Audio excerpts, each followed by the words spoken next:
The full picture for Epic Universe is starting to become clearer as new permits and construction progress reveal the upcoming theme park in new ways.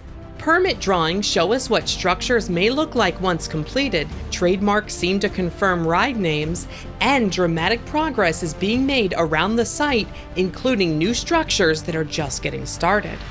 Let's check in on every area of the new park and what new permits can tell us in today's news update.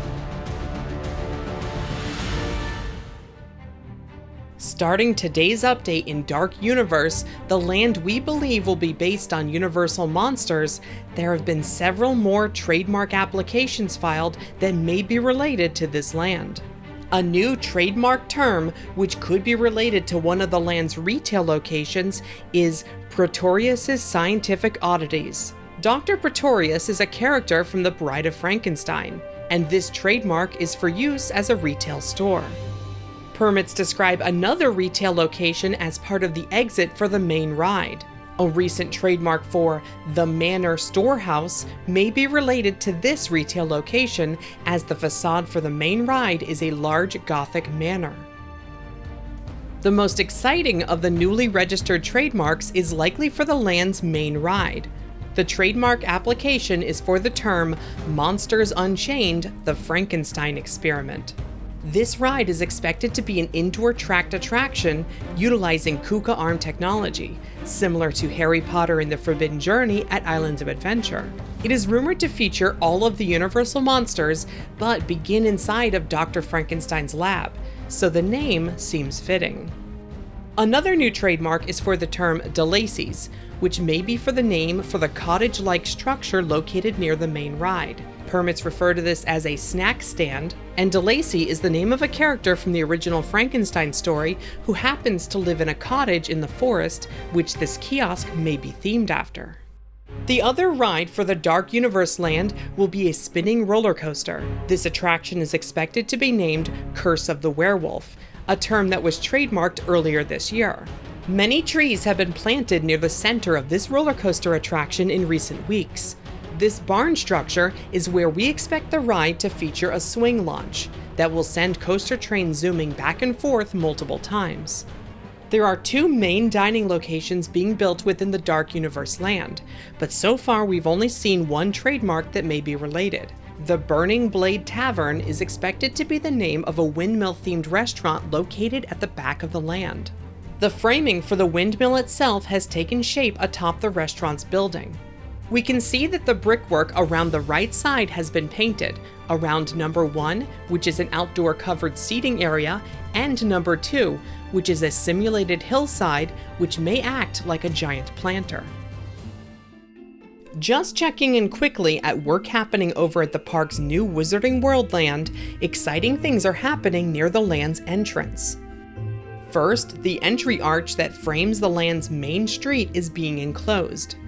We can see the green weatherproofing layer being installed behind all of the scaffolding around this Parisian-inspired arch. Next, zooming out, we can see that the portal's beacon is being installed. Sitting atop this brickwork-style portal, a new column has been placed, which already appears to be themed and was likely prefabricated. It is rumored that a statue of a hand holding a magic wand will be placed on the top of this column and act as the beacon for the Wizarding World's entry. We will have more rumored details for the ride and show in this land in an upcoming update.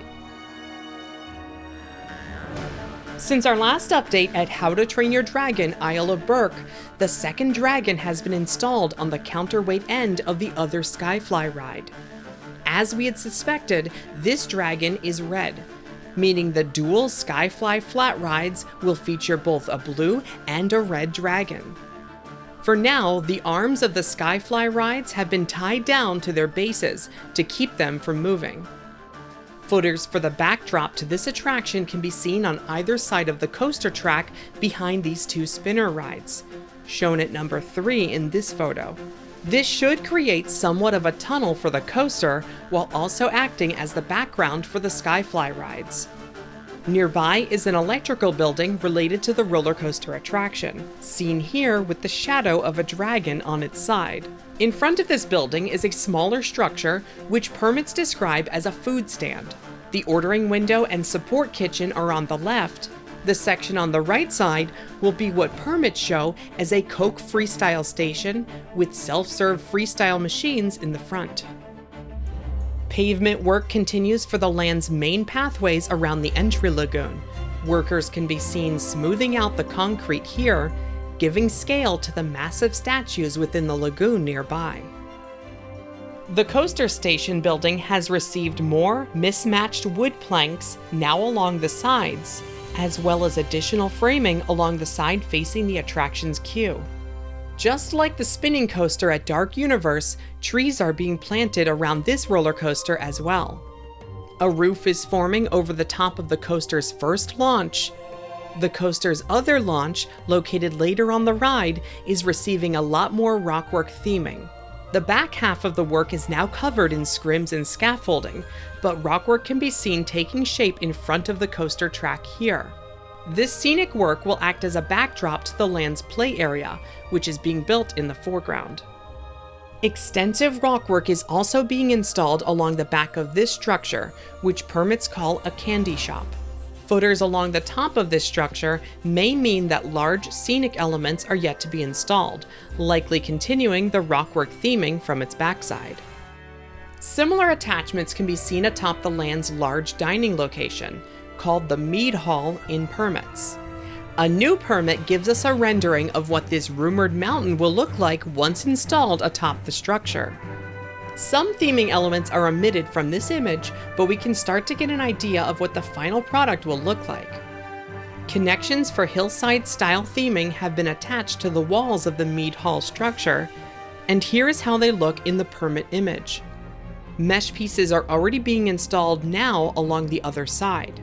These will later be coated in hard materials to form the rockwork or hillside-themed appearance. The roller coaster's exit gift shop can also be seen in this permit image, on the left side of the structure. So far, construction for this structure seems to match the art in the permits. Framing for a new structure has taken shape near the land's boat ride. This will be one of two arch-framed buildings, each of which have their own basement level below ground level. On the ground level, one of these two structures will act as the boat ride's queue entry. Below ground level, however, it will contain a fog effects equipment room. Several of the lands of Epic Universe seem to contain similar rooms for fog effects. Moving on to Super Nintendo World, the plain outer-facing wall that wraps around the entire Mushroom Kingdom courtyard area is being finished and painted on this side. The walls along the front of the area by the land's entry portal are not as far along as the sides. Inside of the land, the framing for Peach's castle is becoming more apparent. Here is where we will enter the land after passing through the warp pipe-themed portal outside.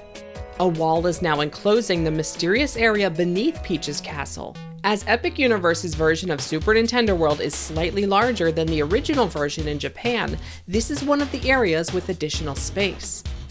The other castle for the land, Bowser's Fortress, continues to be enclosed. At the base of this future entrance to the Mario Kart ride, we can see complex footings for the turrets on either side of the entry. Mount Beanpole, sitting above the Yoshi's Adventure ride, is now covered in scaffolding, as it is being enclosed. Behind this area, and within the Donkey Kong Country section of Super Nintendo World, a new circular foundation is being prepped. This round section of pavement will be for the Donkey Kong Miniland's food kiosk. The existing circular foundation is expected to be for the backdrop of a meet and greet location themed as Donkey Kong's treehouse. What appears to be new framing is going up beside this outside section of track. Pull-through reach envelope testing continues as there are now two vehicles traversing different sections of this minecart-themed coaster. This one in particular, which can be seen on the incline above the ride's Golden Temple facade, may be an actual ride vehicle. It is hard to tell from the photograph, but this vehicle appears to be wrapped in some sort of fabric, but may be an actual ride vehicle for this coaster. More railroad ties have been installed along all visible sections of track, including this earlier outdoor section. This part of the ride will see our minecarts appear to jump over a gap in the track, passing over a bed of spikes below. We can actually see a test sample of what these particular spikes will look like here. These test samples have been sitting in a nearby lot across from Epic Universe. They may be testing how different materials and paints hold up to the Florida elements. This section of materials tests are for items we will see around Super Nintendo World, and this smaller subsection is specifically for the Donkey Kong area, including a section of the Golden Temple, fabricated rocks, and brickwork. The blue temple pieces are samples for what will be seen along the wall behind the spike section of the ride. Theming attachment points for these temple walls have already been installed, and lots of scaffolding was recently added to this area. Moving now to Celestial Park, which is what we expect the theme park's central hub to be called, there are elements in the staging area that we expect to find here as well. A big emphasis is being placed on pavement and flooring samples around this section of the staging lot. An array of different colored tiles can be seen lined up in the center, in addition to the more complex designs. A couple of the designs are for Super Nintendo World, but many are likely for central areas of the park as well, including small courtyards in front of each of the land's portals and at the park's entry. The entry area into Epic Universe is coming together quickly. The structure seen on the right will be for ticketing, and the framing going up now will be for the security check and turnstile entry into the park combined. Ahead of the security check awnings, we can see that the right side of the park's large entry arch has received several cutout arch shapes. Now the forms that were used here have been placed on the left side. Work continues on a series of cascading waterfalls that will be seen straight ahead after entering the park. Set within the park's lower water feature, these waterfalls will bring water rushing down towards the front of this octagonal restaurant. Rumored to be named Atlantic, this full-service restaurant and bar looks like it may have had its large picture windows installed, or is in the process of having them installed, as all of the walls have been covered in protective sheeting. The kitchen area of this restaurant was buried on this side, along with a small tunnel leading to and from backstage. The arrow here is pointing at backstage access to this tunnel, which will allow kitchen deliveries to be made without having to cross guest pathways. A new structure has started vertical construction within the center of Epic Universe. Originally designed as a full-service restaurant rumored to be named Cassini, this dining location was downgraded in permits to a much smaller building, and rumored to become an outdoor quick service instead. The smaller structure plans appear to have been canceled now as well, as something larger is being built in this spot. So far, we can see a partial footprint and a wall being raised into place. Construction thus far does not match either of the permitted plans for the full-service location or the outdoor cafe design, so we will be keeping an eye out for new permits that match this new structure. Nearby, footings for a raised platform over the park's central lagoon have been installed. It is rumored that this raised platform, located just south of the park's large fountain display, will contain a kids' splash pad play area. On the other side of the splash pad, permits say that this gazebo-style building will be the park's Starbucks location. Moving on to the rides of Celestial Park, we can see the roof framing for the queue of the Constellation Carousel being installed. Temporary support structures are holding up the roof until it is stable enough to stand on its own. A recently updated patent may illustrate the type of carousel we expect this ride to be. Simply named Carousel Ride Systems and patented by Universal, this concept features multiple rotating platforms set within a larger rotating platform. One feature that makes this design different from a conventional carousel is that there does not need to be anything connecting to the roof. This should allow riders to admire the ornate domed roof structure above. An example we've shown before on the channel, the Sea Glass Carousel in New York, features a similar concept. For Epic Universe, though, the ride seating is expected to be themed as constellations.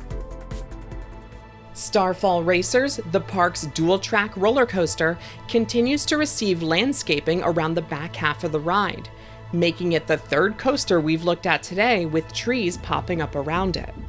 Emergency access paths are being added around this section of the ride as well.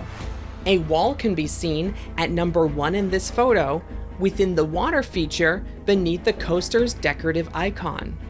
The coaster's station building's roof continues to be enclosed. Thanks to recent permit information, we now know that the trains for this roller coaster will feature 10 rows of 2 riders each, for a total of 20 riders per train.